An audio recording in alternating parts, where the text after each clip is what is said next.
ரொம்ப ஈஸியாக டிஃப்ரெண்ட்டான கருவாட்டு குழம்பு எப்படி ஈஸியாக பண்ணலான்னு பார்க்கலாம் வாங்க. இதுக்கு நான் சால மீன் எடுத்திருக்கேன். சால மீனை தண்ணியில் ஊற போட்டிருக்கேன். அப்போ தான் ஈஸியாக கழுவலான்னு. இப்போ ஒரு மிக்ஸி ஜாரில் 1 ஸ்பூன் அளவுக்கு சீரகம், 2 தக்காளி, 1 கை அளவுக்கு சின்ன வெங்காயம், 1 முழு தேங்காவை இந்த மாதிரி துருவி போட்டிருக்கேன். இது தனியாக நல்லா பேஸ்ட்டாக அரைச்சிக்கோங்க. இப்போ ஒரு பாத்திரத்தில் 3 ஸ்பூன் அளவுக்கு குழம்பு மசாலா தூள், நம்ம அரைச்ச பேஸ்ட்டு, மஞ்சள் பொடி, உப்பு போட்டு நல்லா கலந்து வச்சுக்கோங்க. இப்போ அது நல்லா முறக்குட்டி வர அளவுக்கு வெயிட் பண்ணிக்கோங்க.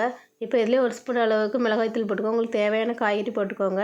நான் கத்திரிக்காய், உருளைக்கிழங்கு, தக்காளிலாம் போட்டிருக்கேன். முருங்கைக்காய் போட்டிருக்கேன். உங்களுக்கு வேணால் வாழைக்காய் எதுனாலும் போட்டுக்கலாம். இப்போ கழுவி வச்சுருக்க கருவாடை இதோட சேர்த்து நல்லா மூடி வச்சுருக்கோங்க. உப்பு பார்த்துக்கோங்க.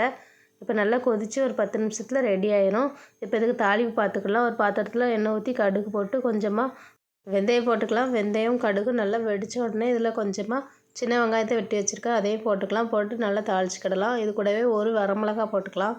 வெங்காயம் நல்லா கலர் மாறி வரணும். நல்லா ப்ரௌன் கலரில் வந்த உடனே ஒரு கொத்து கருவேப்பிலை போட்டு ஆஃப் பண்ணிக்கலாம். தாளிப்பு ரெடி ஆகிட்டு இப்போ நம்ம குழம்புல இந்த தாளிப்பை அப்படியே ஊற்றிக்கலாம். கருவாட்டு குழம்பு ரெடி ஆகிட்டு இதே மாதிரி செஞ்சு பாருங்கள். ரொம்ப டேஸ்ட்டாக இருக்கும்.